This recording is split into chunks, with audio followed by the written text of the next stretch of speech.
Hello and welcome to 6 Minute English. I'm Alice. And I'm Rob. Hey, Alice, I read in the paper recently that the substance called fluoride might be bad for our health, but it's in nearly every brand of toothpaste, isn't it? You shouldn't believe everything you hear, Rob.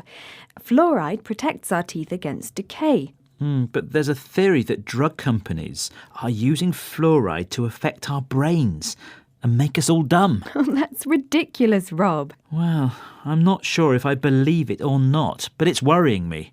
Do you also worry that the moon landings never really happened? It's funny you should mention that because, yes, I wonder about this too. Apparently, in the 1960s television footage of the moon landing, the American flag is fluttering. And there's no air on the moon, so the US government must have faked it. To fake something means to make something that isn't true appear to be real. I didn't realise you were so gullible, Rob. And that means easily persuaded to believe something. I just like to question things. Oh, I see. I have a healthy distrust of authority, Alice. And today we're talking about conspiracy theories. A conspiracy theory is a belief that some organisation or group of people is responsible for a situation or event through secret planning. We'll talk more about how healthy this type of distrust might be later on in the show.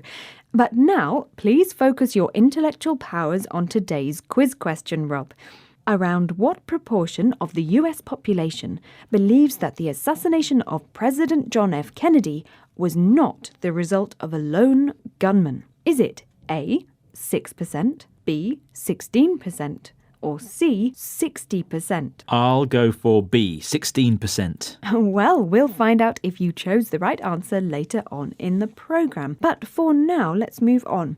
Let's talk about what types of people are thought to be susceptible to or likely to be influenced by conspiracy theories. The stereotype is of a loner, maybe male, middle-aged, sitting in front of the computer. But in actual fact, this isn't true. People of all ages and from all social classes are susceptible to conspiracy theories. Lots of us worry that important things are being covered up. And a cover-up means an attempt to prevent the public from discovering information about something important. Let's listen now to Professor Chris French from Goldsmiths, a college within the University of London, talking more about people who believe in conspiracy theories. There are quite a few personality dimensions that seem to be related to belief in conspiracy theories, and not surprisingly, paranoia is one of them. Also, openness to new ideas, people who are willing to entertain ideas that are kind of off the beaten track. People who believe in conspiracy theories tend to believe in the paranormal. That was Professor Chris French. So he says that paranoia is a personality trait or quality that leads some people to believe in conspiracy theories. Paranoia is a strong and unreasonable feeling that other people don't like you or want to harm you. And ideas that are off the beaten track are those which are unusual and aren't shared by many other people. Believing in the paranormal means believing in strange things that can't be explained by science. For example, ghosts. Ghosts, yes. Do you believe in them, Alice? No, Rob, I don't. How about you? Well, maybe. Moving on, most of the time believing in conspiracy theories is quite harmless and might even be good because we shouldn't just accept everything we're told. But there can also be serious consequences. Let's hear more from Professor French on this. Studies have shown that people are less likely to engage with the political process. People who accept medically based conspiracies are likely to avoid getting their kids vaccinated. And even terrorist acts.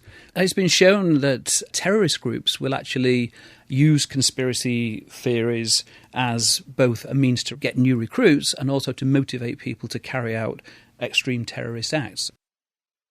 So the toothpaste thing I mentioned at the beginning of the show is a medically based conspiracy theory? Yes. But more serious examples are parents choosing not to vaccinate their children against diseases because of unsubstantiated ideas that they are harmful. Unsubstantiated means not supported by evidence. That's right. OK, now, remember the question I asked earlier, Rob? Around what proportion of the US population believes that the assassination of President John F. Kennedy wasn't the result of a lone gunman? Is it A, 6%, B, 16%, or C, 60%? Well, I said B, 16%. And you were wrong today, Rob, I'm afraid. The answer is actually C, 60%. And this statistic comes from a Gallup poll from 2013 that suggests a clear majority of Americans still believe others, besides the gunman Lee Harvey Oswald, were involved. That's more than I expected. But they might have a point. There you go again. Come on, Rob. Now let me remind everybody what words we've heard today.